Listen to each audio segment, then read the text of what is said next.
Hello, and thank you for looking at my final project for GIS for emergency management. Um, so this is my hub site for the course. So this is the final project for the Johns Hopkins University GIS Emergency Management course. This is an exercise and is not a real emergency management agency website. Um, so on to planning. For the following maps linked below, they can be used alongside Survey 123, also linked in the section to identify areas of impact and assess localized damage. And this is an overview map of Scott County. And then these are the different links for the various maps. The PDF file that I had all together broke apart, so I had to do individual uploads for them. The following form can be used to gather information in the field during the aftermath of a local disaster. If there are any questions about this form, do not hesitate to contact me. And that's the disaster form that first responders can use in the field to assess the situations out there. This is the situational awareness viewer, and I know that is very cluttered at this point for this part, but I tried to filter out these police and fire stations, and there was not an option to filter them. But we have quite a few fire stations here in Scott County, and our disaster is here, but unfortunately the field seems to be covering that up. Also, we have our schools, and we also have our SBI data. And so we go down. Oh, also we have these are destroyed and damaged housing.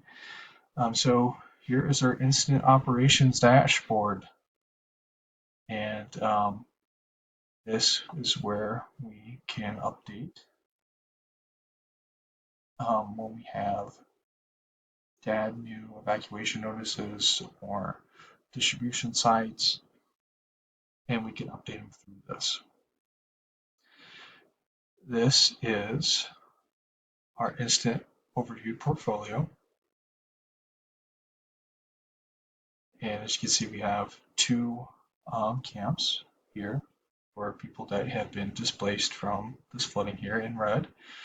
These are roadblocks and these red arrows here. And then we have these blue lines, which are evacuation routes. And then we have here a distribution center for supplies, first aid, that sort of thing. And then we have this map here for South Vienna Road. And this is where I used the quick capture and just walked down the road. And from this, generated this using GPS data and had this basically be like where this simulating where this road got washed out, right, from flooding. And up here were some points where I started. And then we go over to here, and then we have our boundary for Scott County, and we have these survey points that are from our Survey 123 app earlier in the semester. And each one of these is a different house that's been destroyed or damaged due to a disaster. And at this point in time, I didn't take into account where I wanted to put the flood at, so this would be right in the path of the flood, but these are outside of that area and could be from other disasters situations. And then this is our command map, and this has all this in place. And this includes also our SVI data for that, and our boundary for the county, and just our generalized boundary. So this would be what we would want our responders and team to look at and use this to go off of. and then we go into here, and then this leads to our logistics section and our emergency logistics manager. So um, this is where I just modified the the previous manager for our emergency incident manager. And if we go over here to disaster logistics, this is where we can input and add new emergency logistics data. And this is where we added in the roadblocks and the zone for that, and then the um, blue lines here, which are the evacuation routes. And if we go further down on the side here, we also have, we can see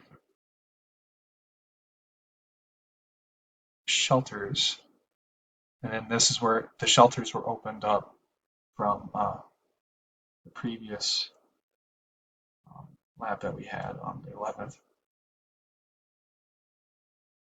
And then these are distribution sites that were added today.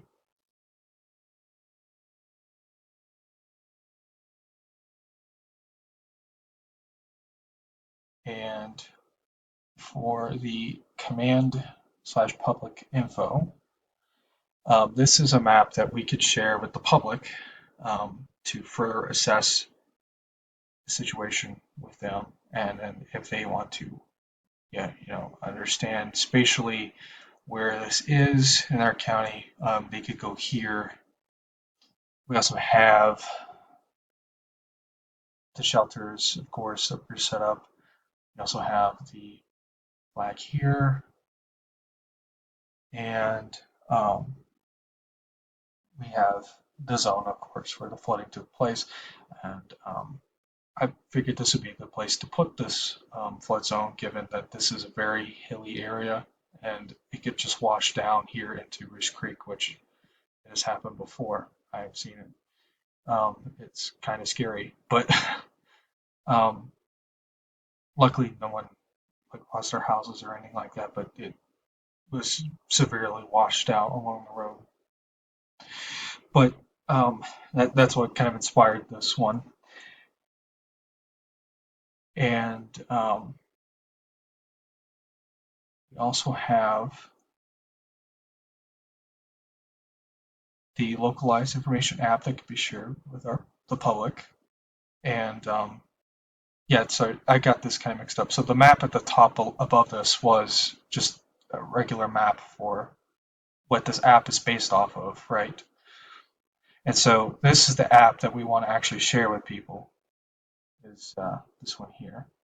And then we also have the survey here, which was modified from a previous survey that we had in this class for the citizen storm reports. And I'm sorry about the title, but it's supposed to be Scott County Storm and Flood Survey.